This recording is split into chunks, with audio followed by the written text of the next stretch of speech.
آج لوگ ادھر ہوتے ہیں جس طرف ہوا کا رخ ہوتا ہے. آج لوگوں کی سوچوں کا زاویہ یہ ہے کہ جدھر رش زیادہ ہوگا ہم بھی ادھر جائیں گے. ہم یہ نہیں دیکھتے حق کس طرف ہے، ہم یہ دیکھتے ہیں رش کس طرف ہے. امام حسین رضی اللہ تعالیٰ عنہ نے رش نہیں دیکھا، حق دیکھا. امام حسین رضی اللہ تعالیٰ عنہ استقامت کے وہ پہاڑ ہیں، معمولی آدمی نہیں تھے. فرزق شاعر کہتا ہے کہ میں نے امام حسین سے کہا تھا، میں نے کہا لوگوں کی تلواریں یزید کے ساتھ ہیں پر دل آپ کے ساتھ ہیں، دل آپ کے ساتھ ہیں. امام حسین رضی اللہ تعالیٰ عنہ نے زمانے کے حالات نہیں دیکھے، حق اور سچ دیکھے. جتنی چیزیں انسان کو کمزور کر سکتی ہیں وہ ساری امام حسین پہ طاری کی گئیں. جتنی چیزیں، وطن چھوڑنا کتنا کو مشکل ہوتا ہے. شالا پردیسی کوئی بھی نہ تھی وے تے ککھ جنہ تو پارے. حضرت سلطان باؤ فرماتے ہیں بچو، پردیسی ہونا کوئی آسان ہے؟ جس آدمی کا کسی چھوٹے سے گاؤں میں بھی مکان ہو، چھوڑنا پڑ جائے تو روٹا ہے. تو مجھے بتاؤ جس نے اپنا سارا بچپن مدینے میں گزارا ہو.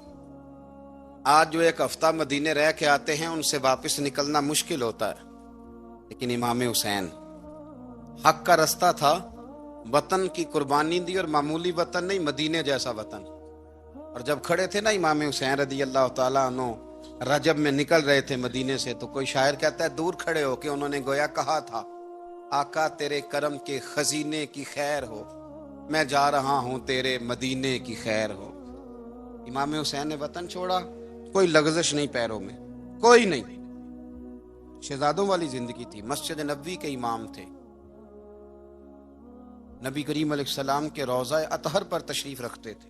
زمانہ حیا کرتا تھا، شان و شوکت تھی، پر حق کے لیے چھوڑا. نکل کر خانقاہوں سے ادا کر رسم شبیری. اور پھر بڑا مشکل ہوتا ہے. جس شخص کے ساتھ بچے اور عورتیں ہوں وہ تو یہ کہہ کے لڑائی سے جان چھڑاتا ہے کہ میرے ساتھ فیملی ہے، نہ ہوتی تو تجھے بتاتا. پر امام حسین کو اولاد بھی کمزور نہیں کر سکی، عورتوں کا ساتھ ہونا کمزور نہیں کر سکا. پھر امام علی بھوک کتنا مشکل کام ہے. آج لوگ کہہ نہیں دیتے کہ میں تو اس لیے گناہ کرتا ہوں کہ رشوت اس لیے لے لیتا ہوں کہ بچے چھوٹے ہیں. 10 دنوں کی کم و بیش سفر، 3 دنوں کی بھوک اور پیاس، پر حق کے رستے میں امام حسین کو کوئی چیز کمزور نہیں کر سکی. اور پھر وہ جتنی باتیں لوگ کہہ سکتے تھے وہ ساری کہیں گئیں، ساری. اور آ کے عرض کرنے لگا حضور یہ کوئی معمولی دشمن نہیں، یہ وہ ظالم ہیں جو لاشوں پہ بھی گھوڑے دوڑا دیتے ہیں. تو امام علی مقام فرمانے لگے جو شہادت کا جذبہ لے کے نکلے وہ پھر انجام نہیں دیکھا کرتا. وہ انجام، وہ جتنی چیزیں جو استقامت کے رستے میں آ سکتی ہیں وہ ساری چیزیں رستے میں آئیں، پر امام علی مقام نے کسی چیز کی پرواہ نہیں کی. آج کا مسئلہ یہ ہے کہ آج لوگوں میں استقامت نہیں ہے. رات کو کچھ ہوتے ہیں، سویرے کچھ ہوتے ہیں، دوپہر کو کچھ ہوتے ہیں، شام کو کچھ ہوتے ہیں. ہمارا کل انداز تکلم کچھ اور ہوتا ہے، صبح کچھ اور ہوتا ہے. امام علی مقام میدان میں رہے. ایک میت گھر میں ہو جائے تو کئی دنوں تک آنکھ کھلتی نہیں، ہوش رہتا نہیں. سب سے زیادہ مصائب امام حسین نے دیکھے، سب سے زیادہ. اور گھوڑے پر بیٹھنے سے پہلے ساری تکلیفیں آپ دیکھ چکے تھے. باپ کا جنازہ اٹھانا آسان ہوتا ہے، بیٹے کا جنازہ اٹھانا بڑا مشکل ہوتا ہے. پر امام حسین نے بیٹوں کے جنازے اٹھائے. حضرت علی اصغر کی لاش کو امام حسین نے اپنے دست مبارک سے دفن کیا. اور جناب علی اکبر کی میت کو جب آپ اٹھا کے لا رہے تھے تو سیدہ زینب فرماتی ہیں کہ مجھے یوں کبھی لگتا تھا حسین کا قد بڑا ہے اور کبھی لگتا تھا علی اکبر کا قد بڑا ہے. اور فرماتی ہیں کہ پھر حضرت قاسم بن حسن کو بھی وہ اٹھا کے لائے، اور جناب عباس کے وجود سے الگ ہونے والے بازو انہوں نے لا کے حضرت عباس کے وجود کے ساتھ بھی رکھے. انہوں نے یہ سارا منظر دیکھا. لیکن جب حسین ابن علی اپنی دفعہ گھوڑے پہ سوار ہوئے تو لگتا یہ تھا کہ ان سے زیادہ بہادر کوئی نہیں. ایک جملہ بھی یزیدی فوج کے سامنے امام حسین نے کمزور نہیں کہا، ایک جملہ بھی، ایک فکرہ بھی کچا نہیں بولا، کہیں بھی کوئی منت نہیں کی، کسی جگہ بھی ان کے پائے استقلال میں کوئی لغزش نہیں آئی. جب لوگوں کو پتہ چل جائے کہ کہ اب سامنے موت ہی موت ہے، سوائے اس کے چارہ کچھ بھی نہیں، تو بہت سا جو رخصت اور اجازت تو دین بھی دیتا ہے، پر امام حسین کسی جگہ کسی رخصت پر عمل کرتے نظر نہیں آتے، ڈٹ کے بات کی، ڈٹ کے، اور پھر جب میدان میں نکلے، اللہ اکبر، تو ابن سعد کہنے لگا کہ اگر دو دو کر کے ایک ایک کر کے جاؤ گے تو یہ 45,000 کا لشکر سارا حسین کاٹ ڈالے گا، یک بارگی حملہ کرو گے تو بات، اتنی استقامت، اتنا، آج تو لوگ ڈپریشن کے مریض ہیں، آج تو لوگ ٹینشن کے مریض ہیں، ہر دوسری بات میں لوگ کہتے ہیں وہ بڑا، پر کس بات سے؟ مطلب کیا آپ نے زندگی میں صرف جاب نہیں مل رہی، صرف بیماری آ گئی، صرف خرچہ نہیں گھر میں بڑا، کس بات کا ڈپریشن؟ امام حسین کی زندگی بتلاتی ہے وہ لوگ بھی کوئی دنیا میں کمال حاصل کر سکتے ہیں جو چھوٹی چھوٹی بات پہ روتے ہیں، مال بھی ہے، جوانی بھی ہے، گھر بھی ہے، مکان بھی ہے، بچے بھی ہیں، عزت بھی ہے، صرف پیسے نہیں، اور انسان ہے کہ آنکھیں نہیں کھل رہی، وہ سمجھتا ہے میں کسی کام کا ہی، فقط پیسے نہیں بس۔ او خدا کے بندو، امام علی مقام نے فرمایا سارا کچھ لٹا کے بھی جو میدان میں کھڑا رہے اسے حسین ابن علی کہا جاتا ہے، اسے حسین ابن علی کہا جاتا ہے۔ حسین ابن علی کی شان رفت کوئی کیا جانے، حسن جانے، علی جانے، نبی جانے، خدا جانے، کون جانے امام علی مقام کا معیار؟ تو امام حسین رضی اللہ تعالیٰ عنہ کی زندگی ہمیں بتاتی ہے کہ ذوق والی عبادت کرو، امام حسین کی زندگی ہمیں بتاتی ہے کہ جب تم سخاوت کرو تو پھر اپنی حیثیت سے بڑھ کر کرو، اور امام حسین کی زندگی ہمیں بتاتی ہے کہ دل میں کسی کے لیے کوئی بات نہ رکھو، صلح کرنے میں پہل کرو، محبتیں کرنے میں آگے بڑھو، اور امام حسین کی زندگی ہمیں بتلاتی ہے کہ جب دنیا میں تم نے کچھ کرنا ہے تو پھر ڈٹنا بھی سیکھو، پھر کھڑے ہونا بھی سیکھو، یہ نہ دیکھو کہ حالات، امام حسین نے ایک دن بھی حکومت نہیں کی، یزید نے 4.5 سال کی، لیکن قیامت تک دلوں پہ حکومت امام حسین کی رہے گی، امام حسین کی رہے گی، اس لیے کہ ان میں استقامت تھی۔ امام حسین کے ساتھ اس وقت 72 لوگ تھے، لیکن آج کائنات کا ذرہ ذرہ امام حسین کے ساتھ ہے۔ میں اکثر گزارش کرتا ہوں دوستوں سے، میں کہتا ہوں کربلا کا واقعہ کوئی حادثاتی نہیں ہے، اس کے پیچھے پوری ایک لاجک ہے، اس کے پیچھے پورا ایک فلسفہ ہے۔ ایسے ہی کوئی آدمی 3 دن بھوکا پیاسا رہ سکتا ہے؟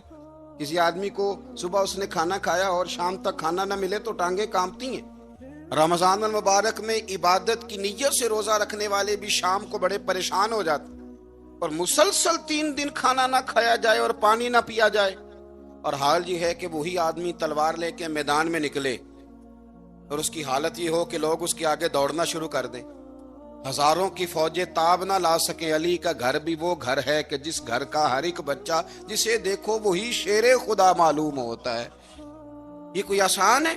اس کے پیچھے پوری ایک اس کے پیچھے فلسفہ ہے۔ امام راضی کی تفسیر کبیر دیکھیے گا، امام راضی کہتے ہیں کہ سیدہ فاطمہ الزہرا رضی اللہ تعالی عنہ کے دونوں شہزادے حسنین کریمین بیمار ہو گئے تو سیدہ نے منت مانگی کہ بچوں کو شفا ہوگی تو 3 روزے رکھوں گی، شفا ہو گئی، روزے بھی رکھ لیے، اور جب مولا علی شیر خدا روزہ رکھنے کے لیے بیدار ہوئے، سیدہ فاطمہ الزہرا بیدار ہوئی تو امام حسن اور حسین بھی اٹھ گئے، 7-8 سال کی عمر، اماں جی ہم نے بھی رکھنا ہے۔ صبح کھجور اور دودھ سے روزہ رکھ لیا گیا، این افطاری کے وقت مولا علی کہتے ہیں فاقے چل رہے تھے، کہیں سے میں جون لایا تھوڑے سے، سیدہ فاطمہ الزہرا نے پیس کر روٹیاں پکائیں، وہ وقت جو بڑا مشکل ہوتا ہے افطار کا، کہتے ہیں اس وقت جب کھانے کے لیے بالکل ہاتھ آگے بڑھنے لگے اور امید تھی کہ ابھی سیدنا بلال اللہ اکبر کہیں گے تو روزہ کھلے گا، لیکن ابھی چند ہی منٹ رہتے تھے کہ دروازے پر ایک فقیر نے صدا دی، کہنے لگا سارے مدینے کے دروازے کھٹکھٹا آیا ہوں، قحط ہے، فاقہ ہے، اے رسول اللہ کے خاندان والو، میں یتیم ہوں، کسی نے بتایا ہے کہ اور کوئی دروازہ کھلے نہ کھلے سیدہ کا دروازہ تیرے لیے ضرور کھلے گا، کیا یتیم کو روٹی ملے گی؟ تو حضرت مولا علی نے بچوں کی طرف دیکھا ہی تھا کہ امام حسن ساری روٹیاں جا کے دروازے پہ دے آئے، کھجور اور پانی سے افطار ہو گیا، صبح پھر کھجور اور دودھ سے روزہ رکھا۔ امام راضی کہتے ہیں این وہ وقت جب افطار کا ٹائم آیا تو پھر دروازے پہ کسی نے صدا دی، کہا رسول اللہ کے خاندان والوں میں مسکین ہوں، رات سے روٹی کھائی ہے، نہ صبح کھا سکا نہ دوپہر، کسی نے بتایا ہے کہ اس دروازے سے خالی کوئی نہیں جاتا. امام حسن نے پھر سارا لنگر اٹھایا اور پھر جا کے دے دیا. تیسرا دن پھر ہوا. مجھے لگتا ہے جب افطار کا ٹائم آیا ہوگا نا تو یہ خود ہی سارے دروازے پہ دیکھتے ہوں گے, یہ کوئی آیا نہیں لینے والا ابھی تک. لگتا ہے کہ نظریں دروازے پہ تھیں. این افطار کے وقت 3 روٹیاں جب جاؤں کی پک کے آئی, ایک بھکاری نے صدا دی, کہنے لگا میں قیدی ہوں, آج ہی قید سے رہائی ملی ہے, پہلے دن کسی کے دروازے پہ صدا ملی ہے, دی ہے روٹی ملے گی. امام حسن وہ کھانا دے کے واپس لوٹے. کھجور اور پانی سے افطار ہوا, اور جیسے ہی مسجد نبوی میں تینوں باپ بیٹا نماز پڑھنے گئے تو مولا علی کہتے مجھے بتانا نہیں پڑا. رسول کریم نے میری طرف دیکھ کے فرمایا, علی تیرا, فاطمہ کا, حسن اور حسین کا 3 دن والا عمل خدا کو بھی بڑا پسند آیا ہے اور محمد مصطفیٰ کو بھی بڑا پسند آیا, بڑا پسندیدہ عمل. میں کہتا ہوں کہ حضرت فاطمہ نے نا ان کی تربیت پہلے ہی کر دی تھی, 3 دن بغیر افطار کے روزہ رکھنے کی. وہ ٹریننگ گھر سے ہو چکی تھی.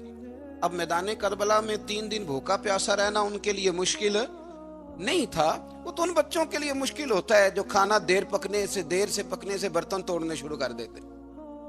وہ بچے بلیک میل ہوتے ہیں جن کو ایک وقت ان کے پسند کا کھانا نہ ملے تو وہ گھر میں جو ہے وہ ادھم شروع کر دیتے ہیں. جن کی ماں نے عادت ڈالی ہو کہ بیٹا 3 دن بھوکے پیاسا رہنا ہوا تو رہ لینا, لیکن کسی بھی باطل کے ساتھ کمپرومائز نہ کرنا, ان کے لیے اتنا مشکل نہیں تھا. ان کی تربیت ہوئی, ان کی ٹریننگ ہوئی, پھر اللہ نے ان کی سیرت میں رنگ بھرے, ان کے کردار میں حسن آیا, وقار آیا. حضرت امیر معاویہ رضی اللہ تعالیٰ عنہ نے ایک شخص کو بھیجا مدینہ منورہ شام سے, تو اس نے کہا میں نے امام حسین سے ملنا ہے, تعارف کیا ہے؟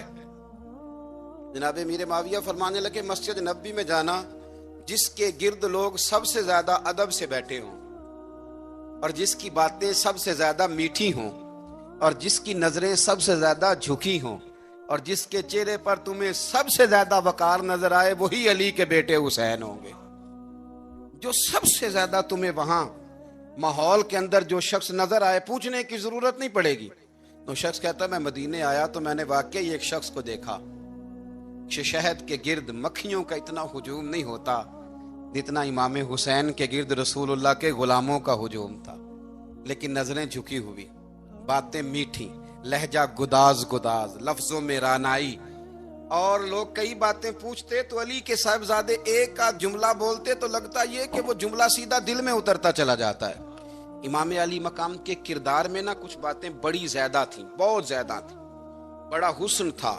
ایک بات تو یہ تھی امام حسین رضی اللہ تعالیٰ عنہ کا علم و فضل بڑا کمال کا تھا. ایک دفعہ صحابہ میں مسئلہ بن گیا کہ بچہ پیدا ہوتا ہے تو اس کا وظیفہ کیسے لگانا ہے. امام حسین کا علم و فضل بتا رہا ہوں, علم و فضل. تو بات بڑی پیچیدہ ہو گئی. حضرت عبداللہ ابن زبیر کے پاس لوگ آئے, کہنے لگے کہ آپ بڑے صاحب علم و فضل ہیں, آپ نے حضور علیہ الصلوۃ والسلام کے ساتھ وقت گزارا ہے, تو مسئلے کو حل کریں کہ بچہ پیدا ہونے کے بعد حکومت اگر وظیفہ لگائے گی تو کب لگائے گی. جب بحث طول پکڑ گئی, مسئلہ حل نہیں ہوتا تھا, تو حضرت عبداللہ ابن زبیر کہنے لگے ہم سے نہیں حل ہوگا. ایک بندہ ہے جس کے سینے میں رسول اللہ صلی اللہ تعالی علیہ وسلم کے نور نبوت کا فیضان ہے, وہ یہ مسئلہ حل کریں گے. تو کہا وہ کون سے؟ آپ فرمانے لگے جب ہم سے مسائل حل نہیں ہوتے تو ہم ان کے علم سے فائدہ اٹھاتے ہیں. کہا کون ہے؟ کہا جناب امام حسین. تو لوگ حضرت امام حسین کے پاس گئے, کہ حضرت یہ ایک مسئلہ الجھ گیا ہے کہ بچہ پیدا ہو تو وظیفہ کب لگانا ہے. فرمایا الجھنے والی بات ہی کوئی نہیں, پیدا ہونے کے بعد جب وہ پہلی دفعہ آواز نکالے تو اس کا وظیفہ لگا دو. اس کا مطلب یہ ہے کہ وہ دنیا میں آ گیا ہے, اس نے اپنے آنے کا اظہار کر دیا ہے, اعلان کر دیا ہے, اب اس کا وظیفہ لگا دو. تو اس پر پھر صحابہ کا اتفاق ہو گیا. امام حسین کے علم سے, فضل سے لوگ فیض اٹھاتے تھے. پھر اس کے ساتھ ساتھ امام حسین کا ذوق عبادت بڑا شاندار تھا, بڑا زبردست ذوق. علامہ جوزی نے لکھا ہے وکان الحسین رضی اللہ تعالی عنہ فاضلا کثیر الصوم والصلاۃ والحج والصدقۃ وافعال الخیر جمیعا. آپ فرماتے ہیں کہ امام حسین زیادہ نمازیں پڑھنے والے تھے, کثرت سے سجدے کرنے والے, کثرت سے روزے رکھنے والے, زیادہ حج کرنے والے,